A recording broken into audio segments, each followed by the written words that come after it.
Bonjour et bienvenue dans cette nouvelle édition d'Ababook. Je suis ravi d'accueillir aujourd'hui Caroline Fayet. Bonjour. Alors, vous êtes ici parce que vous venez nous parler de votre nouveau livre, Web 3, la nouvelle guerre digitale, avec comme sous-titre « Rependre le pouvoir aux géants du numérique » aux éditions Duno.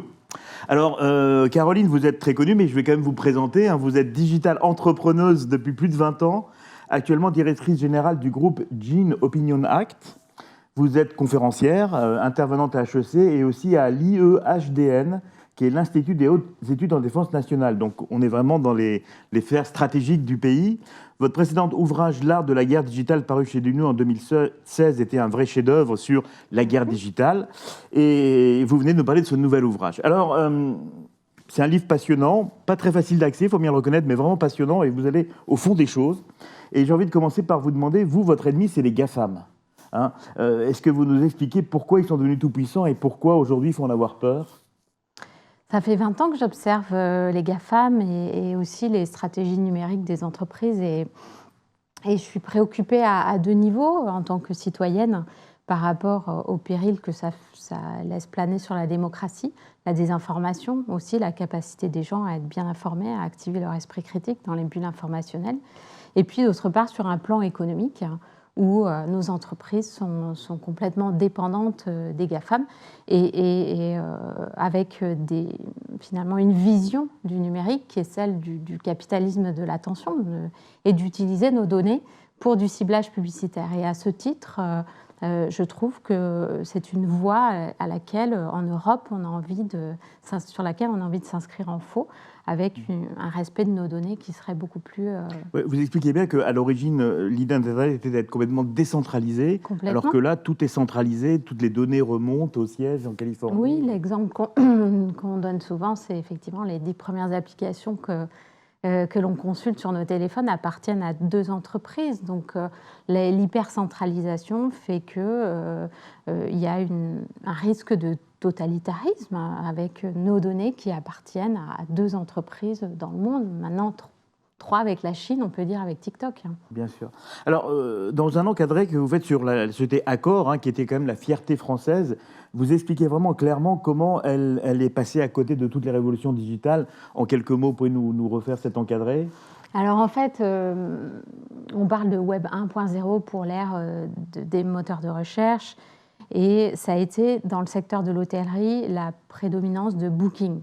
Booking qui a réintermédié toutes les requêtes de destination de villes sur Google. Puis Web 2.0, c'est l'arrivée des réseaux sociaux. C'est la dimension du social. Et là, avec TripAdvisor, on est passé d'une logique de l'offre. On choisit un hôtel parce qu'il a vue sur mer à une logique de la recommandation. On choisit un hôtel parce qu'il a des bons avis. Exactement. Et Accor n'a ni réussi cette révolution Web 1.0 ni la 2.0. Après TripAdvisor, on peut parler justement de la massification des données et de la personnalisation des services avec la mise en relation à la Airbnb. Donc voilà 3 plateformes qui ont réintermédié tout un marché et sur lesquelles Accor, à chaque fois, n'a pas vu venir le truc. Donc c'est assez symptomatique de ce que là, les entreprises, il faut qu'elles puissent anticiper les révolutions d'usage pour pouvoir se positionner et les prendre au creux de la vague. Et alors le nouveau site centralisateur d'Accor, là, vous en pensez quoi ? Vous dites que bof... Alors Accor, effectivement, est arrivé en 2015 avec accorhotels.com qui a mis tous les entités Accor sur la même enseigne, sur la même plateforme, et c'est ouvert aux hôteliers indépendants. Mais c'était trop tard. 2, les dissensions internes entre indépendants et marques propres a fait que le projet a duré 2 ans. Et aujourd'hui, on retrouve uniquement les enseignes Accor sur cette plateforme-là.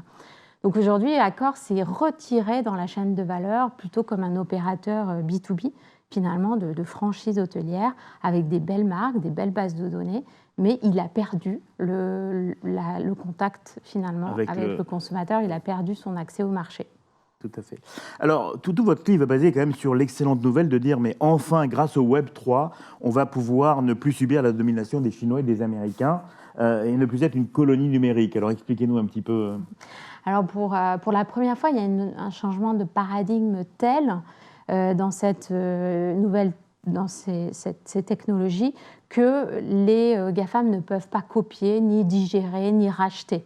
Dans la mesure où le Web3, c'est le retour à la décentralisation du Web. Vous savez, c'est basé sur l'infrastructure blockchain, et c'est l'idée qu'on commence à avoir des couches de services, d'applications qui sont non plus portées par un intermédiaire qui détient la base de données, mais sur finalement de la décentralisation.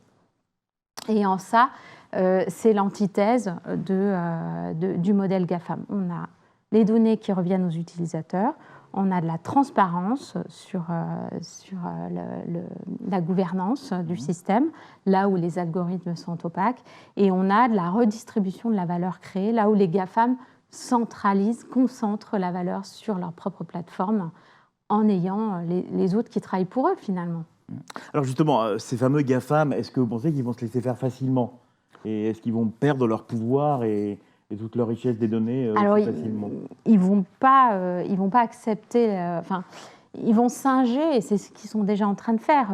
Quand Meta lance son métavers, qui permet d'afficher les NFT, qui peut potentiellement avoir sa propre monnaie, on est dans une apparence des Web3, mais c'est du fake, dans le sens où les données, elles restent propriétaires de Meta. Et c'est même pire que tout, puisque ça renforcerait le pouvoir de Meta, dans le sens où dès l'instant où vous êtes dans le métavers, vous avez du coup des sens, votre dilatation de la pupille, la transpiration, qui sont captés par les Oculus, vos lunettes, et ça ne fait que renforcer les informations que vous pouvez donner à une Meta sur vos émotions, sur vos comportements.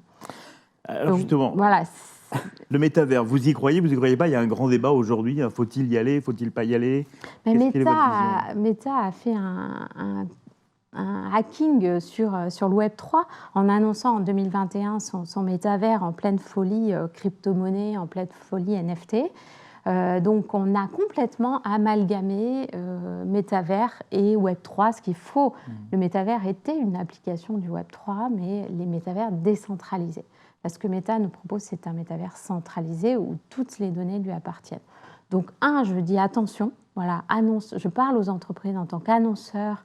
Est-ce que c'est vraiment... vous avez une responsabilité éthique importante dans le financement de ces métavers centralisés. Et deux, est-ce que c'est une utilité? Est-ce que ça résout les problèmes de l'Internet d'aujourd'hui? Le métavers, non. Donc, je n'y crois pas parce que je n'y vois pas d'utilité pour les publics. Alors, vous parlez beaucoup des données, effectivement. On sait bien que qui possède la donnée possède le futur. Et vous trouvez que les entreprises françaises n'ont pas assez cette obsession de la donnée, de la gérer, tous les digital scientists qui analysent les données, tout ça Alors, l'enjeu de la donnée, là, c'est plutôt, c'est pas la data pour la data, c'est la capacité à faire de l'innovation servicielle autour de la donnée. Or, justement, les GAFAM nous vendent la data pour du ciblage publicitaire. Les vrais disrupteurs de business model, ils font pas de pub ciblée. Ce qu'ils font, eux, c'est du service. Je veux dire, prenons des exemples français, des Doctolib, des Blablacar, ils utilisent la donnée pour mettre en relation les gens, et ça crée de la valeur. Là où les entreprises confondent de la data pour faire du push ou de la data pour innover. Et le modèle que nous propose l'Europe avec GaiaX, c'est de la data, des innovations en filière où on met en commun les données et on crée de la valeur. Alors, un dernier mot, le sujet est immense et vous êtes absolument passionnante dans ce livre. Vous dites à un moment que ce livre s'adresse aussi aux gouvernants. Quelle est leur capacité aujourd'hui à comprendre ces enjeux et nous aider à aller vers le Web3 décentralisé? Il y a une vraie vision européenne. Pour la première fois dans le portefeuille du commissaire Thierry Breton, il y a à la fois la cyber, la réglementation, donc RGPD, et la vision industrielle, justement autour des données, des innovations servicielles. Donc je trouve que c'est intéressant. Est-ce que je crois au fait que les dirigeants vont s'emparer de ça pour changer l'Internet que nous avons aujourd'hui? Je vous avoue qu'après 20 ans, je n'y crois pas, mais je crois que c'est par l'utilisateur que ça va passer. On n'est pas en Chine. On ne peut pas avoir une volonté politique qui impose un changement économique aussi fort. Donc ça passera par le fait que l'usage, tout simplement, qui risque de faire basculer justement d'un Web 2 vers le Web 3. Merci beaucoup, Caroline Fayet, d'être venue nous présenter donc le livre Web3, la nouvelle guerre digitale, sur le plateau d'Anews Expérience Client. Et puis moi, je vous retrouve très bientôt pour vous présenter un nouvel ouvrage. Merci. Merci à vous.